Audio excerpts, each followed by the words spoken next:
Let us study about compound pendulum. We can simply state that a rigid body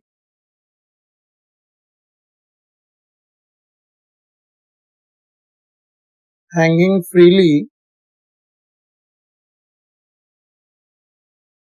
from a horizontal axis is termed as a compound pendulum. Whenever a rigid body is suspended from a horizontal axis of rotation, say there is a random shaped body which is suspended about a horizontal axis of rotation A dash. Obviously, when the body is freely suspended, we know well that it is suspended in such a way that its center of mass will lie vertically below the point of suspension in the state of equilibrium. And obviously the body will be in a stable equilibrium under gravity, because if we slightly tilt the body will start oscillating about the given axis. Now say we are required to find the time period of its oscillation if it is slightly displaced and released. So we can say if the body is slightly displaced by an angle theta, this will be the new position of body to which it is displaced by an anti-clockwise angle theta. And obviously due to the torque of gravity, the weight mg which is acting on it, it will have a tendency to come back. If L is considered as the distance of suspension point from the center of mass of body, we can state after displacing the body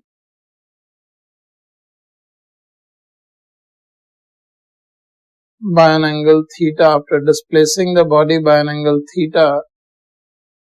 restoring torque on it can be given as restoring torque. Here we can write this minus negative sign just denotes the restoring nature. Torque about the given axis of rotation will be mg multiplied by the separation of line of action of mg from the axis of rotation, that is L sin theta. And obviously for a small theta, we can use sin theta to be approximately equal to theta. So here restoring torque can be written as minus mgl theta. Now if this is the restoring torque, it will have an angular acceleration in the direction opposite to theta, due to which the body will have a tendency to come back. So we can write angular acceleration of body is this basically restoring torque upon moment of inertia of body, which is minus mgl upon I into theta. And we know for SHM, angular acceleration is given as minus omega square theta. And comparing the two expressions, here this expression gives us that the body will execute SHM for a small theta.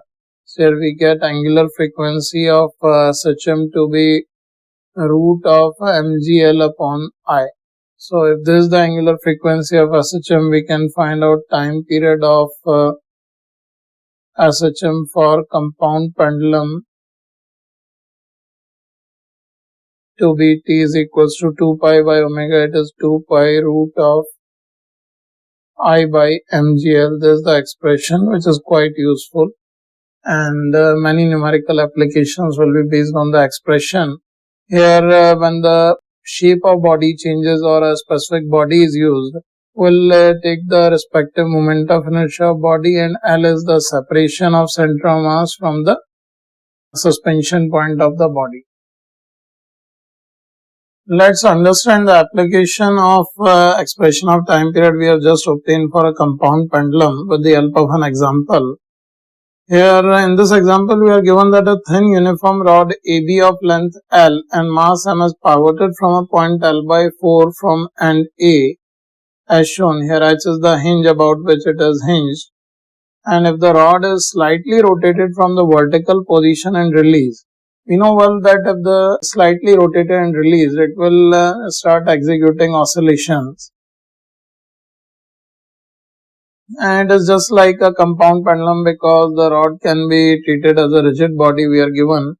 So in this situation we can state here the rod can be treated as a compound pendulum, and if we find out the center of mass of rod, as it is given that it is uniform at center of mass will be located at the midpoint, and from the suspension point the distance of center of mass will be L by 4.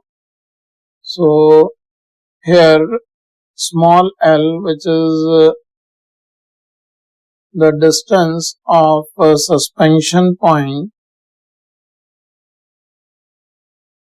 from center of mass of rigid body, this can be written as L by 4. And if we find out the angular frequency of SHM of a compound pendulum,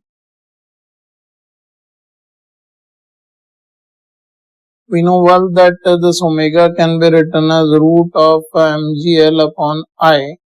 We substitute the values, this angular frequency can be given as root of mg, length can be written as L by 4, and moment of inertia for this rod can be obtained by using parallel axis theorem, as I can be given as about the center of mass, the moment of inertia is ml square by 12 plus the hinge is actually located at L by 4 from center of mass, so this will be m into L by 4 whole square. We are using the expression IC plus MD square.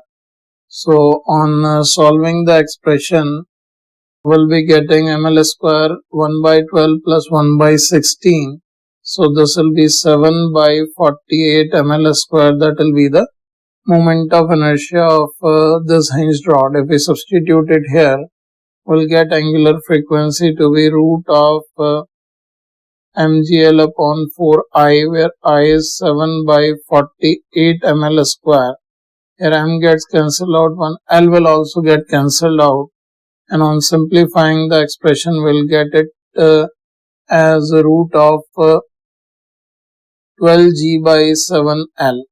This implies time period of SHM can be written as it is 2 pi by omega.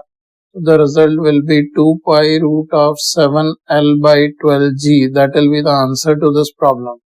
I hope with this example you can very easily understand how we are calculating the time period of SHM of a rigid body which is suspended freely from a given axis, and if it is slightly displaced and released.